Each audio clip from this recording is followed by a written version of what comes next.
और मैं कह देना चाहूँ, हेल्थ में कोई राजनीति करेगा बीजेपी वालों को मैं कर रहा हूँ। बीजेपी मैं कहूँगा यहाँ राज्य से समाप्त है। कहीं और मुद्दा देखो, कोई और मुद्दा देखो। कहीं दलाल लोग को यहाँ मौका नहीं मिलता था कि प्राइवेट नर्सिंग होम में देखें, तो इसका षड्यंत्र का शिकार हो गया सार्वजनिक सेवा। हजारीबाग के शेख भिखारी मेडिकल कॉलेज अस्पताल से प्रशासनिक कार्यवाही के दौरान एक विवाद ने तूल पकड़ लिया।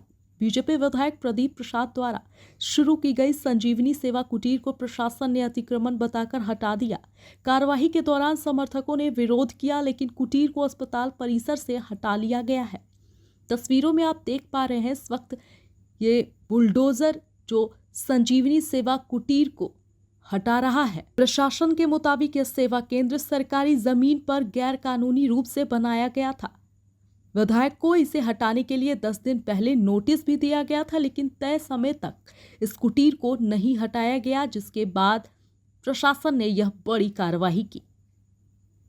विधायक प्रदीप प्रसाद का दावा है कि इस केंद्र के जरिए अब तक 6000 से ज्यादा मरीजों और परिजनों को मदद पहुंचाई गई थी। ग्रामीण क्षेत्रों से आने वाले मरीजों को गाइड करना, काउंटर और डिपार्टमेंट तक पहुंचाना, हर स्तर की सहायता इस कुटीर के स्वयंसेवक कर रहे थे। लेकिन झारखंड के स्वास्थ्य मंत्री डॉक्टर इरफान अंसारी ने इस कुटीर को अस्पताल परिसर में राजनीति अतिक्रमण बताते हुए पहले ही इसे हटाने की मांग भी की थी।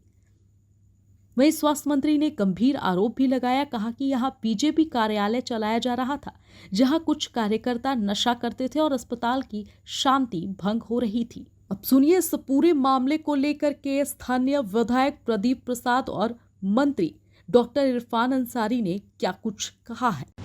कुछ लोग नेतागिरी करते, हजारीबाग में नेतागिरी किए। ओवरऑल क्या मिला आपको मालूम है? आपको भाजपा के सांसद ने, उनको कोई जान नहीं रहा था, सोचा कि इरफान अंसारी के साथ टैग हो जाओ, उनकी राजनीतिक रोटी भी चमक जाएगी।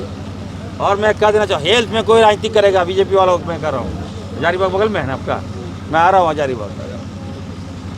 और जो कुटीर बनाया है लोग, हॉस्पिटल बताइए, इस विभाग मेरा, ज़मीन मेरा, और वहाँ भाजपा कार्यालय चलेगा, हॉस्पिटल में भाजपा कार्यालय चलेगा।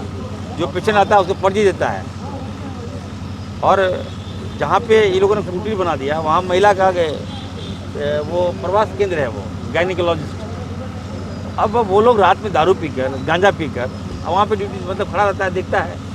महिला भयभीत, डॉक्टर भयभीत, नर्स भयभीत, तो इसको तो मैं रोकूंगा, मैं नहीं चलने दूंगा इसको। मैं कह रहा हूँ बीजेपी मैं कहूँगा यहाँ राज्य से समाप्त है। कहीं और मुद्दा देखो, कोई और मुद्दा देखो।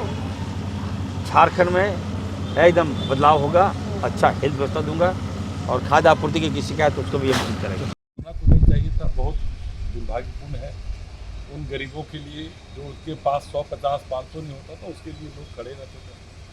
और उनके पास दवाई के पैसे नहीं होते थे, दवाई देते थे, खाने का पैसा नहीं होता था, खाना देते थे।